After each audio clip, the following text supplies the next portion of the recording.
Hello, everyone. Welcome to the Hall podcast. Thanks for tuning in. The next series of podcasts are filmed live at our Union Hall during a MIRA event, so you'll hear some different background noise and stuff like that.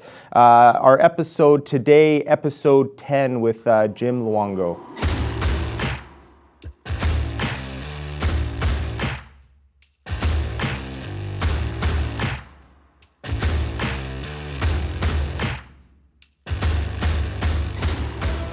Today on the podcast we have Jim Longo, Ideal Welders. What's your role at Ideal? Well, Ryan, I started Ideal Welders back about 1969, so I own it and manage it. Yeah. And how did it start? I've heard the story myself. It started as I was a welder. Mm-hmm. My father was actually a welder, and father used to do little moonlight jobs in his garage. Yeah. And when I was 12 or 13, if I wanted to get to my baseball game or my hockey game, I had to get the chores done, which was basically welding. Yeah. In the back alley garage. So it started there. It went on to complete high school. Mm-hmm. Went on to BCIT, and they had a course in there called Chemical and Metallurgical. And I went through that, but soon discovered that there was better income going back to welding. And I had picked up back then they used to call it a DPW number 3 and number 2 while I was still in high school. Yeah. By going to the Vancouver Vocational School at night while I was in high school. Yeah. So when I graduated from high school, I went on to BCIT, but I took with me a couple of welding tickets. Yeah. When I discovered I could make better income going back to welding, I went and started welding on a night shift while I picked up another pressure ticket in the daytime. And at 21, I think it was, I started Ideal Welders with a truck, just a welding rig. Yeah. What was your first rig? What was it, like an old Chevy C10 or something? It was a 1967 Ford 1-ton. Nice. With a beat up old Bumblebee, I can't remember the gas drive welding machine. Yeah.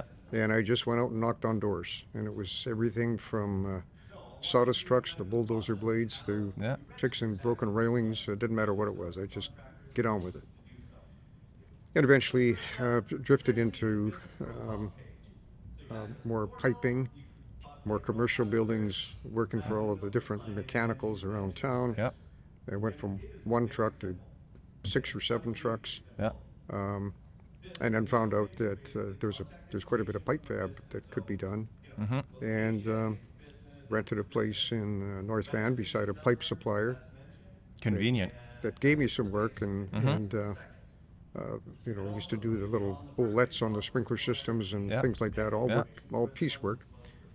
And as that grew, I said I just used to drive me nuts writing the rent check, and I thought I could build this place in a weekend for what I pay, so I bought an old house, and I knocked it down and built Ideal's first shop in Burnaby. That was about 1985, and within 3 or 4 years, we outgrew that, so I had to buy the other old house next door, knocked it down, and that was our lay-down yard. Yeah. And then 2 years or so later, we still outgrew it. So about 89, we moved out to Annis's, and I purchased an old flat deck truck manufacturing plant. Okay. So I bought it outright, renovated it, and brought with me 6 or 8 guys, I can't remember. Yeah. Turned into a couple of years, it was up to 20, and we were doing a lot of pipe work. Mm-hmm. We picked up our ASME license to build pressure vessels. Yeah. A bunch more certifications, CWB and all the rest of it. So over the years, we went from 20 to 30 to 40. We started to get into some more alloy work. Mm-hmm. So to keep alloy away from the carbon, we opened up a stainless shop around the block, and I ended up buying that. So we had Ideal 1 and an Ideal 2 about 93 or 4. And then we went back to the first place we bought, and we added on twice there. Yeah. And the crew size went up to 60 or 70 people at that time. Yeah. And we were still busy up until about 2006 or 7, operating out of the 2 plants. And the opportunity came up to buy the old Mac Blow Domtar island paper mills. So we bought that at the bottom of the fiscal crunch, worldwide crunch, about 2009. And for the next 10 years, turned the paper mill into a fab shop. So today we're about 200 people. We have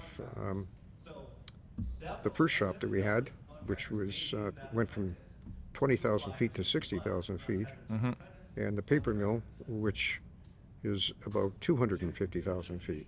Wow. And we have another 12-acre site right beside it for our mod yard, and we're poised and ready for more work. So we keep growing. You guys have And access. I keep getting older. Unfortunately, that's the one thing we can't control, unfortunately. Yeah.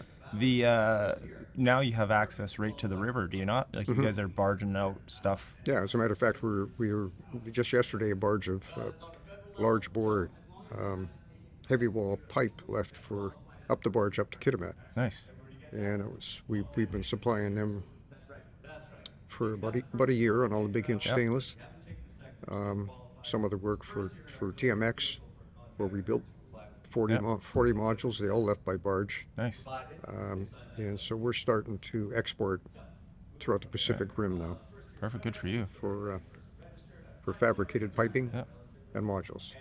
What? How does your labor force look? Are you guys looking for guys poised to grow? Always looking for guys. Yeah. Always looking for guys. I keep on telling them to quit retiring on me. We've had, just as an example, I use this all the time, where last year we had four guys, 3 welders and a pipe fitter. And they came out for, 2 of them came out for a couple of weeks' work and retired after 32 years.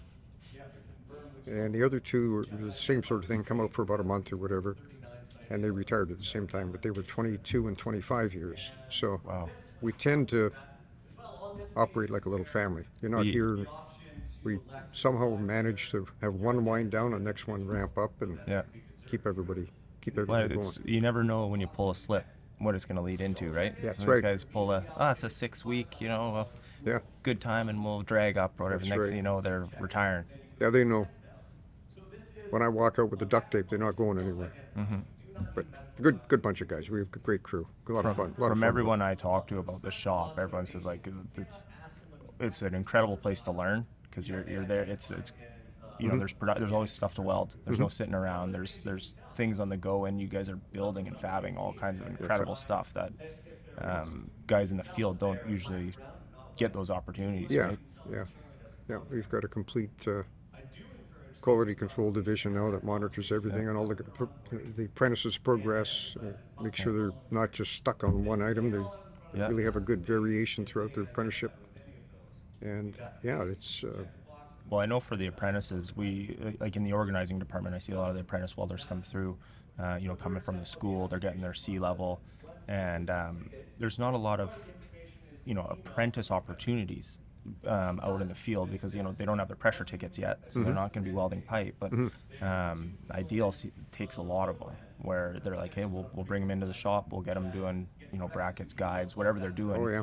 But then they get to work alongside the guys that are doing the big inch, and they can see it being done. Yeah, and it's that exposure and that training is second to none. And it's the technology's changing fast now. There's a lot of even some of our apprentices are running our robotics on big inch pipe, which you wouldn't get in the field. So no, good experience.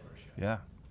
So are you looking at all the property around you now, looking for the next piece to buy, or what's the future hold? Well, I think we've got to keep filling up what we have. It's a big facility to fill. Yeah. So, and there seems to be quite a bit coming down the pike. Kitimat is still on the go. Fortis is still going and coming up. And National Shipbuilding Program. We're building pieces for the ship, and we're building piping for the ship, complete engine blocks and modules. Yeah. So there's still lots out there. Well, I imagine you're sitting in rooms with people talking about future projects, right? Because if there's future pipe work and stuff like that, there's no other facilities around like yours to produce some of that stuff, right? So you guys are probably in discussions with the future, right? What's going on? Yep. Yeah. There's quite a bit out there. It's sort of like nice working together to strategize how we can build things and keep the client happy. Yeah. So at what year did you join with 170? Well, this pin here says wherever it is. No, I can see it right there. Yeah. So that says 50. So and that's a couple of years old. So Yeah. something about 52 years ago. Wow. Yeah. So you joined up, and then probably when you started your company, you were bringing in all union guys at that point. Yeah. We've always been UA. Yeah. Yeah, and as far as I'm concerned, we always will be. The apprenticeship and the training with the UA is second to none. Yeah. The basic training that the UA school gives is just sort of opens the door to come into a place like ours.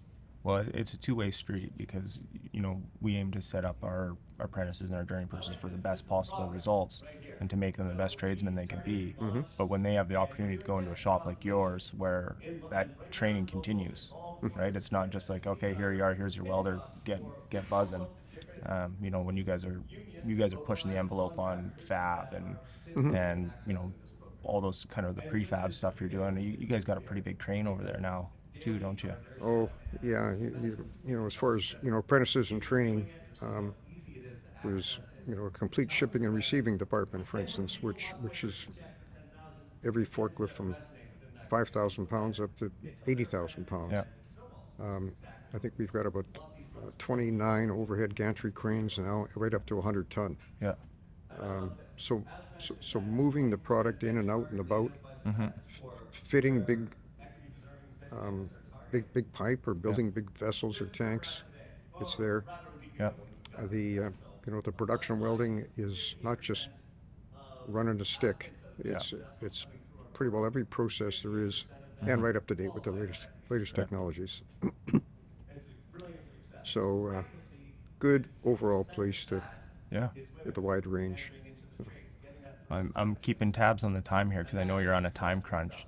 Is there anything you'd like to say before we're going to have you back again because there's so much we're missing here, right? Your story is you should have someone writing a book for you because it's an incredible story from where you started to where your Ideal is at current day. Well, thanks, Ryan. All I can say is to the young people is be patient, work hard, be honest. Mm-hmm. It'll all come around. Yeah, you couldn't say it better. It's pretty good advice. And respect your fellow workers all the time. Yeah, and that's at the UA, that's what it's one of our core beliefs for sure, right? So if wherever this podcast goes, if anybody ever wants to have thinking about a career, I'm open. Yeah. I look forward to helping young people get into their career. We appreciate that. That's I'm sure we'll keep sending the manpower and the labor force your way, and continue that partnership with the UA. It's been a pleasure to have you on today, and thank you very much. Thanks for having us, Ryan.